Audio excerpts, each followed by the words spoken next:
Shri Zacharia George, ഇപ്പോൾ ഞാൻ Shrimati Milu Maria ആന്റിയോട് ചോദിച്ചതുപോലെ തന്നെയുള്ളൊരു സംവിധാനം നേരത്തെ ശ്രീ ദാമോദർ പ്രസാദ് പറയുന്നുണ്ടായിരുന്നു. ആ കാര്യം ഈ നിയമത്തിന് എത്ര കണ്ട് ക്യാമ്പസിലേക്ക് കയറി ചെല്ലാൻ കഴിയും? എല്ലാ ദിവസവും കുട്ടികളെ പിടിച്ചു നിർത്തി അവരുടെ ബാഗും ശരീരവും പരിശോധിച്ച് ഓരോ കുട്ടിയെയും ഗേറ്റ് കടത്തിവിടാനൊന്നും കഴിയില്ല. അങ്ങനെ ചെയ്തിട്ടുണ്ടെങ്കിൽ അത് കുഞ്ഞുങ്ങൾക്കൊരു വലിയ നരകവുമായി പോകും. എങ്ങനെ ഇടപെടും എന്നുള്ളൊരു വലിയ പ്രതിസന്ധിയില്ലേ? എത്രത്തോളം പോലീസുകാർക്ക്, പോലീസ് സംവിധാനത്തിന്, എക്സൈസിന് ഒക്കെ കുട്ടികളുടെ വ്യക്തി ജീവിതത്തിലേക്ക് കടന്നു ചെല്ലാനും പരിശോധിക്കാൻ കഴിയും?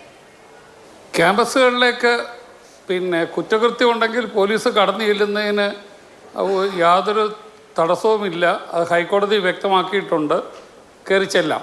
പക്ഷേ പോലീസ് ഇങ്ങനെ തൊടുന്നതിനും പിടിക്കുന്നതിനും എല്ലാം പരാതി കിട്ടി, ചിലപ്പോൾ അനോണിമസ് പെറ്റീഷനാണ്, ചിലപ്പോൾ പക കൊണ്ട് ചെയ്യുന്നതാണ്. ഇതൊക്കെ പോകുമ്പം ഇതിൽ ആൾക്കാരെ അന്നേരം ഉണ്ടാകുന്ന ഒരു സോഷ്യൽ സ്റ്റിഗ്മയുണ്ട്. അത് കുട്ടിയുടെ കരിയറിനെ അഡ്വേഴ്സായിട്ട് അഫക്റ്റ് ചെയ്യാം. അപ്പോൾ പോലീസ് അങ്ങനെ പോകുന്നതിനേക്കാളും നല്ലത് ചില നല്ല ഇൻസ്റ്റിറ്റ്യൂഷൻസിലൊക്കെ ആൻറ്റി നാർക്കോട്ടിക് ക്ലബ്ബുകളൊക്കെ തുടങ്ങിയിട്ടുണ്ട്. അത് നല്ലൊരു സിസ്റ്റമാണ്. പക്ഷെ ഞാൻ കാണുന്നത് ഇപ്പം നമുക്കൊരു റിയാലിറ്റി ഉണ്ട്, അറിയാം.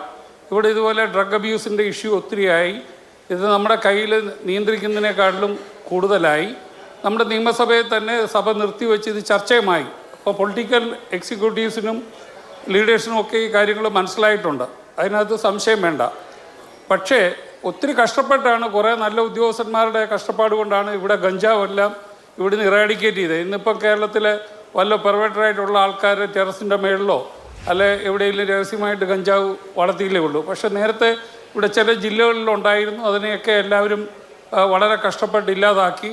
ഡോക്ടർ അലക്സാണ്ടർ ജേക്കബ് സാറ് പറഞ്ഞു, അദ്ദേഹം ASP കട്ടപ്പനയായിരുന്നപ്പം കഞ്ചാവ് വേട്ടയ്ക്ക് പോയി അദ്ദേഹത്തെ അവിടുന്ന് ട്രാൻസ്ഫർ ചെയ്ത ഒരാഴ്ചയ്ക്കുള്ളിൽ പൊളിറ്റിക്കൽ ലീഡർഷിപ്പ് ഉണ്ട് ഇതിൻ്റെ കൂട്ടത്തിൽ.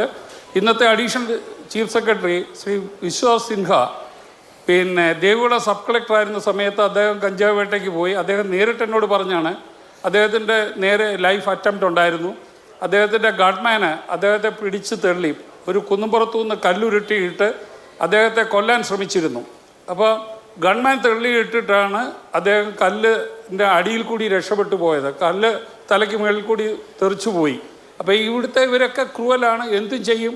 അലക്സാണ്ടർ ജേക്കബ് സാർ പറഞ്ഞു വെപ്പണുണ്ട്, ഇതെല്ലാം ഒരു സത്യമാണ്. പിന്നെ ഇതിൽ നിന്നുള്ള ഏറ്റവും വലിയ പ്രശ്നം ഇതിൽ നിന്ന് ജനറേറ്റ് ചെയ്യുന്ന പണമാണ്. നമുക്ക് ചിന്തിക്കാൻ പറ്റില്ല. ഇപ്പോൾ ഇന്ന് ഈ പ്രോഗ്രാം തുടങ്ങുമ്പം പവന് 67,750 രൂപയെന്ന് എങ്ങാണ്ട് പറഞ്ഞു. പക്ഷേ ഈ ഹെറോയിനും ഹാഷിഷിനും ഒക്കെ ഇൻ്റർനാഷണൽ മാർക്കറ്റിലുള്ള കോടികളാണ്. അപ്പോൾ ഇതിൽ നിന്ന് ജനറേറ്റ് ചെയ്യുന്ന മണി ഇത്ര ആയതുകൊണ്ട് ഈ കഴുകക്കണ്ണുകളുള്ള ആൾക്കാർ അവരെല്ലാവരും അത് ഈ ഡ്രഗ് മാഫിയയുടെ ഭാഗമായിട്ട് ഉദ്യോഗസ്ഥർ അഴിമതിക്കാരുണ്ടെങ്കിൽ അവരാകട്ടെ എല്ലാവരും ഇതിൻ്റെ കൂട്ടത്തിൽ കൂടും. പക്ഷേ സ്പോയിൽ ചെയ്ത് പോകുന്ന അടുത്തൊരു ജനറേഷനാണ്. നമുക്കിന്ന് ഏറ്റവും ആവശ്യം ഇൻ്റലിജൻസ് കളക്ഷനാണ്. കാര്യം ഇവിടെ ഗഞ്ചാവില്ല, പലതും വരുന്ന ആന്ധ്രയിൽ നിന്നും ജാർഖണ്ഡ്, ഛത്തീസ്ഗഡ് അവിടെ നിന്നൊക്കെ ട്രെയിനിലാണ് വരുന്നത്.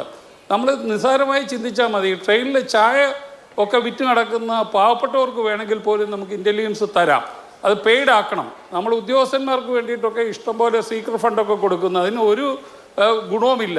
ഇപ്പം കേരള പോലീസിനാണെങ്കിൽ കമ്മ്യൂണിറ്റി പോലീസിംഗ് ഉണ്ട്, സ്പെഷ്യൽ ബ്രാഞ്ച് CID ഉണ്ട്, അതുപോലെ എക്സൈസിന് ഇൻ്റലിജൻസ് ഉണ്ട്, ഫോറസ്റ്റുകാർക്കും ഒക്കെ ഇതൊക്കെ ഉള്ളതുണ്ട്. പക്ഷേ നമുക്ക് ഈ പറയുന്ന വലിയ മെനേഴ്സ് ഈ രാജ്യത്തെ കാർന്ന് നിന്നുന്ന ഏറ്റവും വലിയ ഇഷ്യൂ ഇപ്പം പഞ്ചാബ് പോലീസ് പിടിക്കുന്നത് പാകിസ്ഥാൻ ISIക്കാർ പഞ്ചാബിലെ കുടുംബങ്ങളെ നശിപ്പിക്കാൻ വേണ്ടി ചെയ്യുന്നതാണ്. ഇതൊക്കെ ഒരു റിയാലിറ്റിയാണ്. ഡ്രഗ് ടെററിസം എന്ന് പറയുന്നത് ഒരു ഗ്ലോബൽ ഇഷ്യൂ ആണ്. അപ്പോൾ ഇവിടെ എല്ലാം പണമുണ്ട്. അപ്പോൾ ഇത് പ്രിവെൻറ്റ് ചെയ്യാനുള്ള ഒരു മാർഗം ഞാൻ നോക്കിയിട്ട് ഏറ്റവും ഈസി എന്ന് പറയുന്നത് ഇപ്പോൾ പോസ്റ്റ് വഴി അയക്കുന്നുണ്ട്. ഇപ്പോൾ പോസ്റ്റ് വുമൺ അല്ലെ പോസ്റ്റ്മാൻ ഇവരെ പിടിച്ചാൽ നിരന്തരം പാഴ്സൽ വരുന്നവരെ നമുക്ക് ഐഡൻറ്റിഫൈ ചെയ്യാം. അതുപോലെ കൊറിയർ അയക്കുന്നുണ്ട്, ഡ്രഗ് കൊറിയർ വഴിയുന്നുണ്ട്. കൊറിയർകാർക്കൊക്കെ അവരെ നമ്മൾ ഇൻഫോർമൻ്റ് ആയിട്ട് വെക്കണം. അടുത്തതെന്ന് പറഞ്ഞാൽ കുടുംബശ്രീക്കാർ അവർ ഡൊമസ്റ്റിക് വേസ്റ്റ് എടുക്കാനായിട്ട് പോകുന്നുണ്ട്. പിന്നെ ആശാ വർക്കേഴ്സ് ഉണ്ട്. ഇപ്പോൾ അവർ അവിടെ സമരം ഇരിക്കുന്നു, അവർക്ക് കുറച്ച് ശമ്പളമൊക്കെ എല്ലാ മേഖലയിലേക്കും ഈ പറയുന്ന ഒരു കൃത്യമായ ബോധവും ഇതിനെ പ്രതിരോധിക്കണമെന്ന ഒരു ചിന്തയും പങ്കുവെച്ചു കൊടുക്കുക എന്നാണ് ഏറ്റവും പ്രധാനം എന്നുള്ളതാണ് അദ്ദേഹം പറഞ്ഞു വെക്കുന്നത്. ശരി, ഞാൻ അങ്ങനെയൊക്കെ വരാം.